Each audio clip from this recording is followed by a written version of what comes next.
भाई साहब नहीं देख सकते थे ऐसा मंजर। तो हमारा परिवार है ये, हम बता नहीं सकते।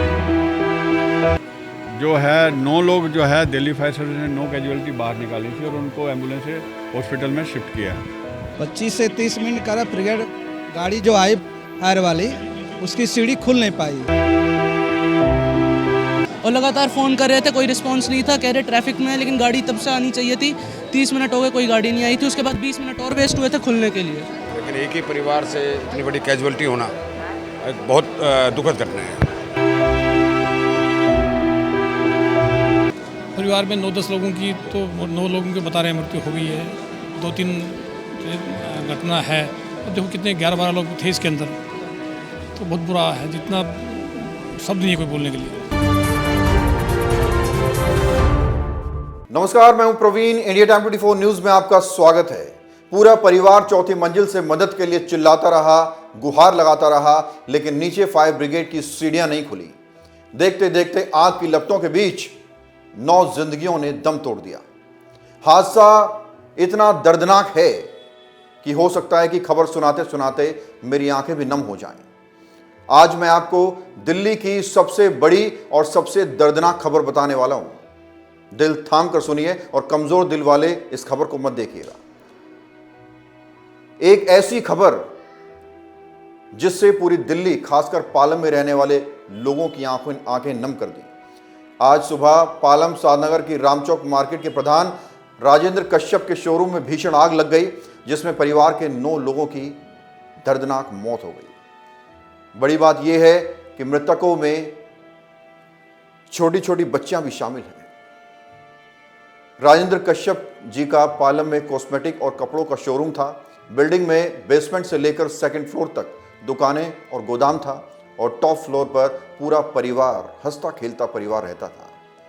सुबह 6:30 बजे के आसपास ग्राउंड फ्लोर से शुरू हुई आग ने पूरी बिल्डिंग को अपनी चपेट में ले लिया। फायर ब्रिगेड की 30 गाड़ियों ने आग बुझाने की कोशिश की। आग पर तो काबू पा लिया, लेकिन 9 लोगों की जिंदगियां नहीं बच पाई। मरने वालों में 33 वर्षीय प्रवेश, 39 वर्षीय कमल, 35 वर्षीय आशु, 70 वर्षीय लाड़ो, 22 वर्षीय हिमांशी, 28 वर्षीय दीपिका और 3 बच्चे शामिल हैं। जबकि परिवार के 3 सदस्यों का अस्पताल में इलाज चल रहा है। इस मौके पर एनडीआरएफ चीफ ने क्या कुछ कहा, जरा सुनिए। सभी फ्लोरों में आग लगी हुई थी। फायर को एक्सटिंग्विश किया गया, उसके बाद में रेस्क्यू वर्क को अंजाम दिया गया और जिसमें हमने 2 डेड बॉडीज निकाली हैं। एनडीआरएफ के आने से पहले 12 लोगों की लगभग इन्होंने निकाली हैं, दिल्ली फायर सर्विस ने और अन्य एजेंसियों ने मिलकर के। और क्या अभी तक भी काम चल रहा है? हाँ, अभी रेस्क्यू वर्क अभी काम चल रहा है। अभी 3rd फ्लोर पे अभी आग लगी हुई, आग बुझी नहीं है। जैसे ही एक्सटिंग्विश हो जाएगी तो हम अपने 3rd फ्लोर पे अपना काम स्टार्ट कर देंगे। तो कैजुअलिटी कितनी है? कैजुअलिटी पहले अब एनडीआरएफ के आने से पहले 12 कैजुअलिटी निकाली है और 2 एनडीआरएफ ने निकाली है। टोटल 14 हो गए अभी तक। कितने लोग लगे हुए हैं अभी राहत बचाव में? राहत बचाव में एनडीआरएफ की एक टीम लगी हुई है, बाकी दिल्ली फायर सर्विस है, डीडीएम में है, एयरफोर्स भी यहाँ पे मौजूद है। देखिए एग्जैक्ट डाटा तो मैं बता नहीं सकता। कुछ लोग इंजर्ड भी थे, उनको हॉस्पिटल भेजा गया है और कुछ लोग जो डेथ का डाटा हो तो डॉक्टर साहब ही दे पाएंगे। हाँ, 12 लोगों को पहले रेस्क्यू कर लिया गया था, जिसमें कुछ इंजर्ड थे, कुछ सीरियस इंजर्ड थे और जो डेड बॉडी है वो एनडीआरएफ ने निकाली। अभी टोटल 12 से 15 बताए जा रहे थे, लेकिन अभी कोई आशंका नहीं है। फिर भी हम लोग कन्फर्मेटरी सर्च करेंगे। जो है 9 लोग जो है दिल्ली फायर सर्विस ने 9 कैजुअलिटी बाहर निकाली थी और उनको एम्बुलेंस से हॉस्पिटल में शिफ्ट किया। बिल्डिंग जो है बेसमेंट, ग्राउंड और 3 फ्लोर ऊपर हैं और साथ में टीन शेड है 4th फ्लोर पे। अंदर दुकान और स्टोर था और ऊपर जो है रिहाइश थी। एक सीढ़ी होने के कारण धुआं जो है बाहर निकलने का नहीं जा पाया और लोगों को भी बाहर निकलने का मौका नहीं मिला, तो इसलिए कैजुअलिटी ज़्यादा होने के चांस हुए। Sir, fire safety system install था अंदर, क्या ज़रूरत थी? देखिए अभी हमारा मेन काम था आग बुझाना और ये जो है कैजुअलिटी को बाहर निकालना। ये सारी चीज़ें बाद की हैं, वो बाद में हम इसको जो है चेक करेंगे। सर, लोग यहाँ पे कह रहे थे कि जो पहली हाइड्रोलिक आ गई थी वो 7:30 बजे आ गई थी, लेकिन ओपन नहीं हुई और इसकी वजह से करीब दूसरी आई और वो 1 घंटा एक्स्ट्रा लगा। सर, क्या पहली हाइड्रोलिक आई थी वो खुल नहीं पाई थी? देखिए ऐसा है, हाइड्रोलिक से यहाँ काम हुआ है, सही ढंग से हुआ है। बाकी अगर कोई ऐसी चीज़ होगी तो वो पता करके देखा जाएगा। अदरवाइज पहले उसी से कैजुअलिटी उसी से निकली हैं। एंड फिर भी आप ये बोल रहे हैं तो इसके बारे में पता किया जाएगा। लोग यहाँ पे बोल रहे थे कि जो आई वो खोलने की कोशिश हुई वो ओपन नहीं हुई, ये फिर दूसरी बुलाई गई। आप पब्लिक आपको पूरा ये बता देगी कि हाँ भाई कहाँ से लोग किस वे में दिल्ली फायर सर्विस ने निकाले हैं। हमने ब्रोटो से भी निकाले हैं और बिल्डिंग के अंदर घुस के भी हम लोगों ने जो है बाहर निकाले हैं। केमिकल और थिनर था, इस कारण से आग बहुत तेजी से ऊपर फैली क्योंकि नीचे कॉस्मेटिक्स का शोरूम था। आप ये कह सकते हैं कि क्योंकि इसमें कॉस्मेटिक्स और जनरल स्टोर आइटम्स थे, लेकिन इसका कोई स्मोक वेंटिंग का सिस्टम नहीं था। एक ही सीढ़ी होने के कारण स्मोक ऊपर ट्रेवल किया। की वजह और कहाँ से आग की शुरुआत हुई कुछ अगर पता लगा? ये इस बारे में हम कुछ नहीं कह सकते। पहला हमारा जो काम है आग बुझाना और कैजुअलिटी जो भी रेस्क्यू है वो करना, हम लोग वो कर रहे हैं। ग्राउंड फ्लोर से ही शुरू हुई थी ऐसा कोई? उम्मीद यही है क्योंकि जो जब आए लोग तो यही बोल रहे थे कि ग्राउंड फ्लोर पे फ्लेम्स थे। जैसे ही सुबह लोगों को इस हादसे की जानकारी मिली, भारी संख्या में लोग इकट्ठे हो गए। क्षेत्र के पार्षद, विधायक, सांसद, डीसी, डीएम, दिल्ली पुलिस के जवान, एनडीआरएफ के लोग और हजारों लोग अपने अपने स्तर पर बचाव कार्यों में जुट गए। लोगों ने कहा जब आग लगी तो परिवार के लोग ऊपर से मदद के लिए चिल्ला रहे थे, लेकिन लगभग 20 मिनट तक फायर ब्रिगेड की गाड़ी की सीढ़ियां नहीं खुल पाई। अब इनकी मौत का जिम्मेदार कौन है, ये एक बड़ा सवाल है।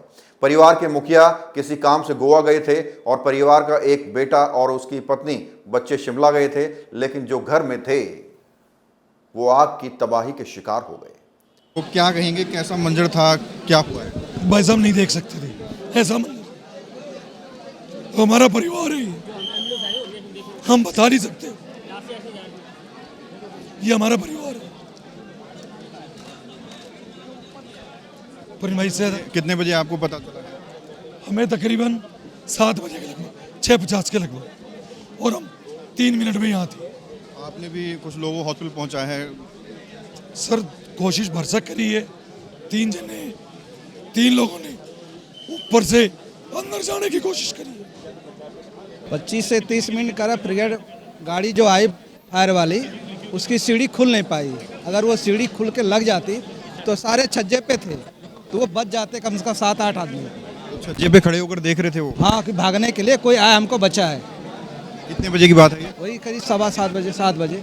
लेकिन कॉल करने के 15 से 20 मिनट बाद एक तो फायर एक्सटिंग्विशर की गाड़ी आई। अगर विद इन टाइम कोई एक्शन लिया जाता तो वो सारे बच सकते थे, लेकिन जब गाड़ी इतनी लेट आ रही है तो फिर बचने का क्या वो होता है। उसके बाद ही जीना नहीं खुला। हाँ, उसके बाद जीना कितनी देर तक खोलने का प्रयास करते रहे? 15-20 मिनट लग गए उसको। 15 मिनट तक, 20 मिनट तक ना झीला ही नहीं खुला? नहीं, वहाँ सब कि खुल जाता तो बच जाता। अगर टाइम से गाड़ी आती तो भी बच जाते। कितनी देर बाद आई? कम से कम 25 से 30 मिनट बाद गाड़ी आई है फ़ोन करने के बाद, और लगातार फ़ोन कर रहे थे, कोई रिस्पांस नहीं था। कह रहे ट्रैफिक में है, लेकिन गाड़ी तब से आनी चाहिए थी। 30 मिनट हो गए, कोई गाड़ी नहीं आई थी। उसके बाद 20 मिनट और वेस्ट हुए थे खुलने के लिए। ऊपर से कितने परिवार देख रहे थे, कितने लोग? ऊपर से कम 4-5 लोग खड़े थे जो सिर्फ बैल्कनी में दिख रहे थे, और अंदर का पता नहीं। गिरे भी हैं कुछ लोग? गिरने का तो मैंने देखा नहीं, लेकिन जो देखा था कि 4-5 लोग अपने लिए कह रहे थे बचाओ बचाओ, लेकिन कोई हेल्प उस टाइम हो नहीं पाई, और हो भी नहीं पाती क्योंकि पूरे में फायर लग रखी थी। तो बस देखिए, एक बहुत दुखद घटना है।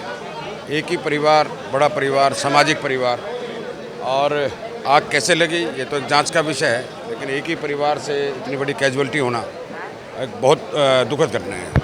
मैं देख रहा हूँ सुबह 7 बजे से आप यहीं पर हैं, डटे हुए हैं। क्या कुछ जानकारी आपको मिली है, कितनी कैजुअलिटी है? देखिए, अभी तक जो संज्ञान में आया है कि 3 बच्चे तो हॉस्पिटलाइज्ड हैं और 9 अभी बाद में रेस्क्यू किया गया है। 8 या 9 हैं, अभी नाम सबके आ जाएंगे। परिवार के मेंबर हैं, बच्चियां भी हैं, मेल भी है, फीमेल भी है। 9 लोगों का इसमें यह आया है कि भाई ब्रॉड डेड बताया गया है। जैसे जी सर, कितनी दर्दनाक घटना है, क्या कहना चाहिए परिवार के लिए? बहुत बड़ी दर्दनाक घटना है। हमारे पालम क्षेत्र में सबसे बड़ी, मैं तो मेरे जीवन में पहली बार इतनी घटना देखी। मेरे सामने बच्चा, एक छोटा बच्चा है, उसका बेटा नीचे गिरते हुए उसको उठाते हुए, बहुत बड़ी घटना है। परिवार में 9-10 लोगों की, तो 9 लोगों के बता रहे हैं मृत्यु हो गई है। 2-3 घटना है। अब देखो कितने 11-12 लोग थे इसके अंदर, तो बहुत बुरा है, जितना शब्द नहीं है कोई बोलने के लिए। मार्केट के प्रधान हैं वो बाहर हैं? मैंने हाँ, राजेंद्र कश्यप जी बाहर हैं दिल्ली से। उसका एक बेटा भी और बहू भी बाहर है। बाकी सारा परिवार इसी में था। और कुछ बेटा और उसकी वाइफ बाहर? हाँ, एक बेटा, एक वाइफ और उसका एक बच्चा, 3 बाहर हैं।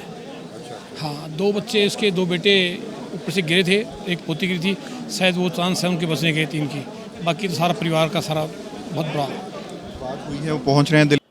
आज आग लगने के कारणों का अभी तक पता नहीं चल पाया है, लेकिन कहा जा रहा है कि शॉर्ट सर्किट की वजह से यह पूरा मामला सामने आया है। अब यह हादसा है या कोई साजिश, जांच पुलिस को करनी चाहिए। बहरहाल इंडिया टाइम 24 न्यूज़ परिवार के लिए अपनी संवेदनाएं प्रकट करता है। उम्मीद करते हैं कि इस घटना के बाद प्रशासन इतनी सख्ताई में आएगा, कुछ ऐसे कदम उठाए जाएंगे कि कोई और परिवार इस तरह के हादसों का शिकार ना हो। राजेंद्र कश्यप पालम के बहुत पुराने और प्रतिष्ठित व्यक्ति हैं। 2 बार के रामचौक मार्केट के प्रधान हैं। समाज में उनका अलग ही रुतबा है, लेकिन उन्होंने कभी सपनों में नहीं सोचा होगा कि एक ऐसी तबाही आएगी जो पूरे परिवार में मातम ला देगी।